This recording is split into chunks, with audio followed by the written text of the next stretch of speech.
Hey guys, today I'm filming my second speed reviews video. I have got a handful of products here that I want to share my thoughts with you on. I'm going to make it quick. So let's jump in. The first product I plan to review this month, but I have not tested it enough. So I'm actually going to save this to review next month, but I did want to mention it really quickly. It's the Peach and Lily Skin Shield Blurring Primer. Like it so far, but I've only used it like 2 or 3 times, so I don't feel that's enough times. Then I wanted to do a little matte foundation smackdown for you guys. I'm actually doing like a half and half face. So on this side of my face, I'm using the Too Faced Born This Way matte foundation. I have the shade Swan, and on this side, I'm wearing the NARS Soft Matte Complete Foundation in Mont Blanc. And I'm gonna keep it simple. Don't like this one at all. Absolutely obsessed with this one. So I'm not sure if you guys can see my skin or not. So I have a lot of acne going on, and I did not put blemish concealer on because I wanted you to see how well this foundation covered on its own. I do have 2 layers on each side, so you can definitely like see the texture, which of course, but you can still see like the redness in these blemishes. I actually have more blemishes over here. I can see a little bit of the redness, but in general, especially when we back up a bit, I think you can see the texture, but you can't like see the color of the blemishes. You can see more of my skin overall over here, and this just looks like more full coverage and flawless. So long story short, this gives like light medium coverage. It is not buildable. When I tried to put on a second layer, it gave no additional coverage. It just like made it look heavier on the skin because it wasn't sinking in, it wasn't blending out, it wasn't building up, nothing. This also looked a little bit glowy. It did not look matte whatsoever. And it just, like, I hate it. I hate it. This is going to go back. It was such a disappointment. I've tried the original Too Faced Born This Way foundation, and I loved the way it looked. Amazing full coverage, made my skin look gorgeous, but it did not wear well on my oily skin. I ate it up in a second. So I was so excited for this. Like, the opportunity to have that foundation, but in a matte version. No, this is terrible. It does not work well for me. If you have actually very oily skin, no, this is not mattifying, and it's like a light medium coverage that is not buildable, so going back. And then this is just a little deluxe sample of the NARS Soft Matte Foundation. I was so nervous to try this because there are very mixed opinions on these 2 foundations here, but I've heard a lot of people say they hate this. But I really feel like if you're like a dry, normal person that wants a matte foundation, you'll like this. But if you're very oily or like combo oily and you want a matte foundation, you're gonna prefer this one.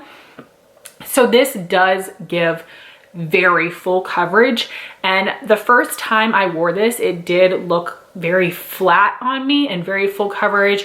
I was noticing all of my texture, and I was like, oh boy, I don't know if I like this. So I've used this several more times since that initial impression, and maybe it's different primers that I'm using or skincare or whatnot, but I don't think it looks incredibly flat on my face. And I think once you put on your blush, bronzer, highlighter, you put a little setting spray on, I think it looks nice. I think this looks flawless. It does look very full coverage. It is nice and mattifying. It wears all day long for me. It doesn't settle too badly into lines. I love this. This is not the right color for me. It's a little too dark and a little too peachy. So I did purchase it recently during the Sephora VAB sale in a different shade that I'm hoping will match me better, but this is so good. But again, I know some people have really hated it, so it really depends on your preference and your skin type. But if you like a very matte finish, a very full coverage foundation, you will like this. But it doesn't feel heavy on me. The Too Faced one actually feels heavier than the NARS, even though this one doesn't give much coverage. It's just like the texture wise, but I've always been used to wearing full coverage foundation, so like heaviness, I don't notice it, and it doesn't bother me no matter what. So I wanted to compare the 2 of those, and again, wear them.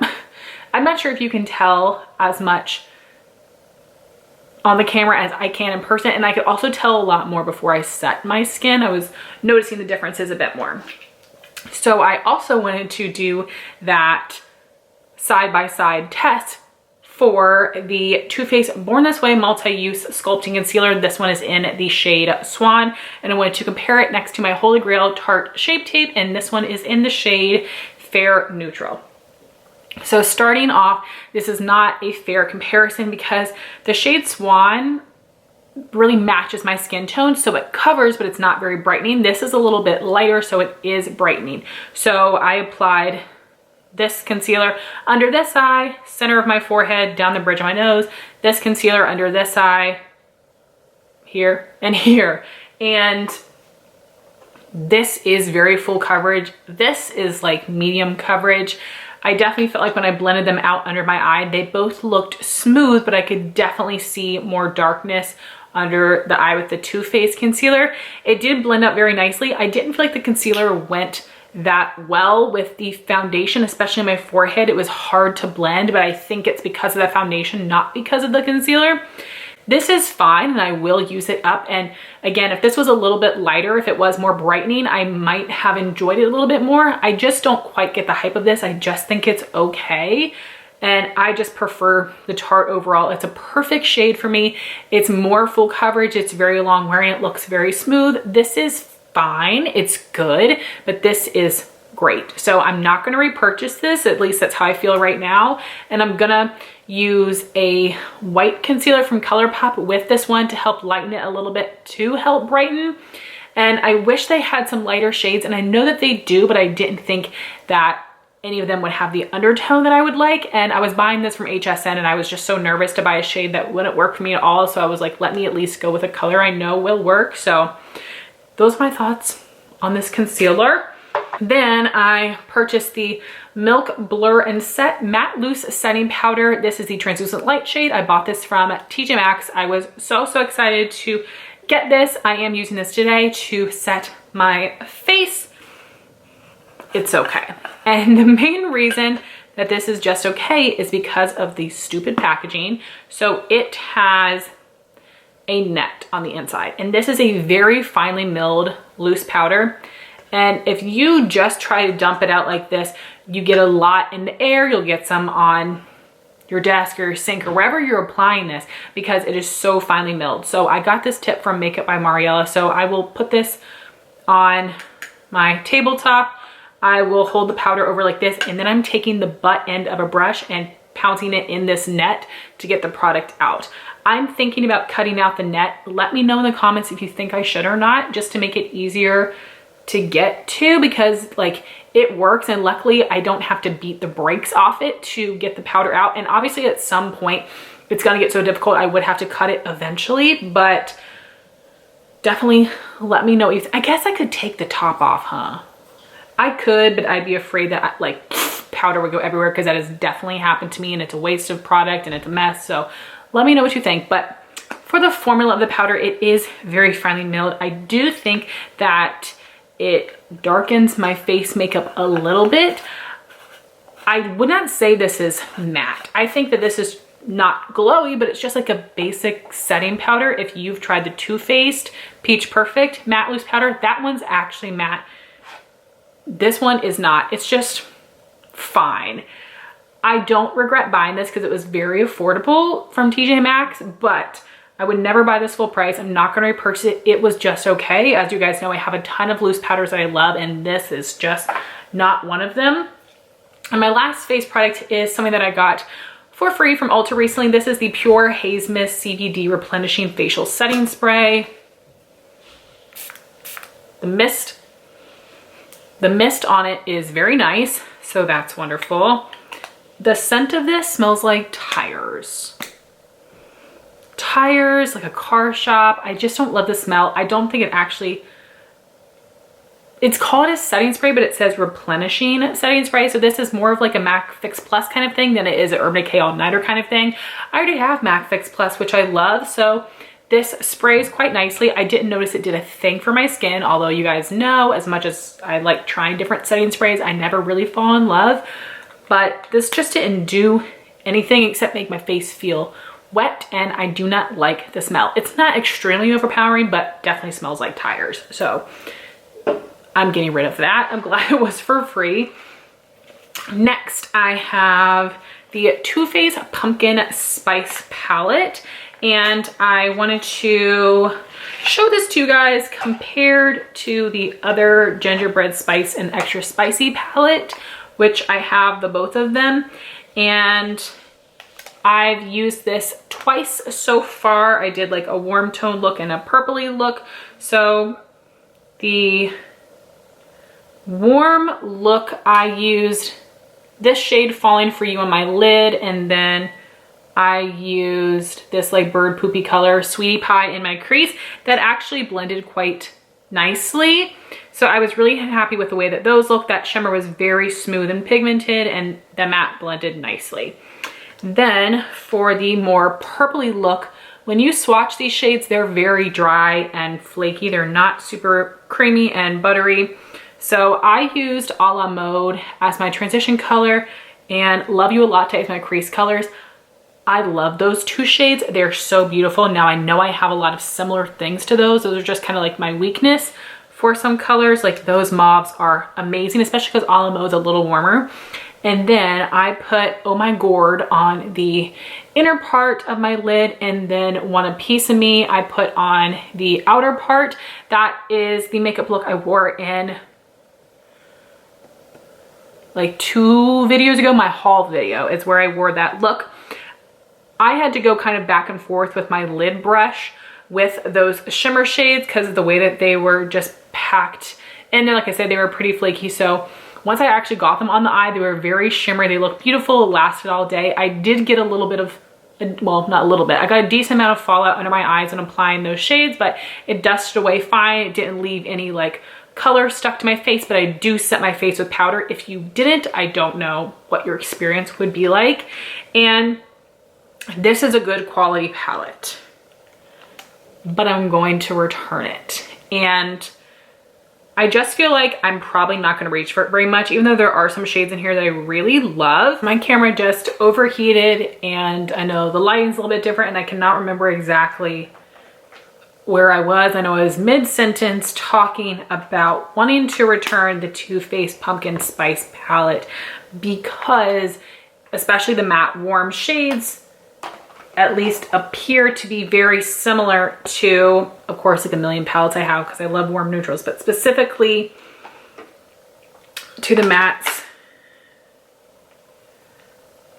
Oh, Lord. And the extra spicy palette.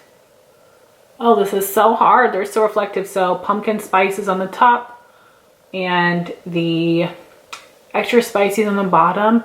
You can just see those like matte oranges are like these two right here. They're just very similar. And I know that those would be some of my favorite parts of the palette. And it's really a shame for the shimmers that like this one and this one are smooth, but the other ones are so like thick and chunky that you really kind of have to dig your brush in there to get some pigment. The mattes in here are very nice and beautiful. Again, I really do like them, but I just think that they're too similar to other shades I have in general, but specifically to the extra spicy palette. And is it a bad palette? No. If you don't have the others, you might want that one. If you have the others, I don't think you need it. Yes, it is a little bit different because it has those purples in it. And while I was able to get them to work, I wasn't overly impressed with the shimmers. Those two matte shades, however, I really love, but I really had to think about it, and I would rather return this while I'm still in the window than have it sit in my collection and barely use it. Again, I've got like 50 palettes, and it's something I would have to make myself use. I'm not like, oh, I want to use the pumpkin spice palette today. So that's why that one's going back. It's not necessarily bad quality. And then the last couple things that I wanted to review for you guys would be some brushes and a sponge from LA Colors. They sent these products to me for review. I've already posted my review on the Walmart website, but I wanted to share my thoughts here with you guys. So first we've got the makeup blending sponge. I love that it comes with this little stand. I think that's very nice. And I love that this is the shape of the regular beauty blender. I really love this traditional shape. It does feel a little firm, but when you get it wet, it gets very big. It actually gets bigger than the regular beauty blender, and it's very soft. I like this sponge, did a good job of blending out foundation and concealer and powder and everything. However, it's a little too big for me.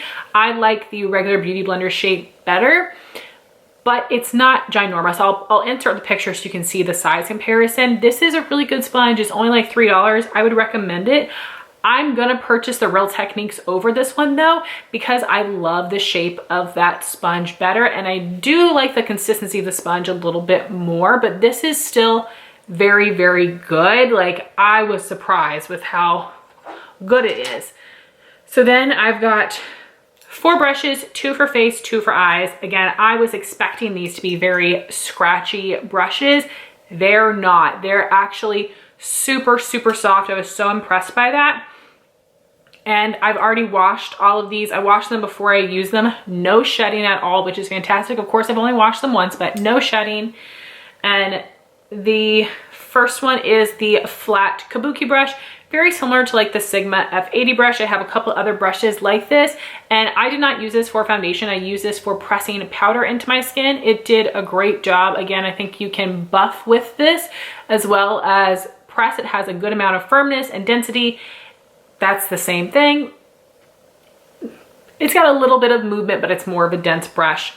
And this would be good with liquids or with powders. Really, really like that one. Then we've got the large blush brush. Again, very soft. It's a good size. I just don't love this shape. It is so skinny. I actually preferred using this for contour over blush because of how pinched it is. So this was really good for contour actually, because I got the bronzer right in the hollow of my cheek, and then I turned it on its side to help blend it out, and it did blend very, very nicely. So again, good quality, but I've used this for blush too, but it's just not the shape that I prefer. You guys know I like an angled blush. You guys know I like an angled blush brush, but even still, if it's one like this, I would like it to be a little like fluffier and not so pinched. Then for the 2 eye brushes, this is the full blending brush. Also, this is very pinched and flat, so this is something that I prefer more for like detailed crease work or really trying to like focus a color in the crease. This does a nice job for that. I do not think this is great for blending due to how pinched it is. And then we have this eye crease brush. For me, this is going to put too much color. If you like a really dark crease, it makes me think of like Rose and Ben. She'll add like a really concentrated color in her crease and then blend it out. This would be good for really concentrated color, but I also think that this would be great to concentrate color still in the outer corner or as like a pencil brush to buff color on the lower lash line. It'd be great for that. For me, it's just not something I would actually use in the crease, but again, very, very soft brushes. So overall, I'm very impressed with the quality. I would definitely recommend these to people that are beginners that are looking for very affordable brushes. These are similarly priced to the e.l.f. $3 brushes, and the quality is just as good, but as you guys know, some of e.l.f.'s brushes are, you know, $6. They can go up even higher than that, and these are all very, very affordable. So I will link these down below for you guys. Great quality, but just because I have so many brushes and then these 3 shapes here are not ideal for the way that I like to apply my makeup or the brushes I tend to go for, I'm not going to be reaching for these too often because I've got so many brushes. So final verdict, these are great quality. Definitely recommend them, especially if you're looking for more affordable brushes, or if you're starting out with brushes, I think these would be good. I am not going to be reaching for these very much though, even though they're great quality, because I have so many brushes, and besides this one, these 3 don't have the shape that I prefer for these product steps and the way I apply my makeup. So good quality with all of them. I would definitely recommend all of them. Definitely the sponge, like it's very affordable. I was not expecting very much from this, but it worked very, very well. So those are my thoughts on a bunch of products that are new to me. I would love to know your thoughts on these products down in the comments below. Like I said, I know I tested some things today that I had different opinions than others that have loved it, or some products where people are either like one way or the other. So I would love to know your thoughts on everything down below. Thank you all so much for watching this video. Please like, comment, and subscribe, and I'll talk to you soon. Bye guys.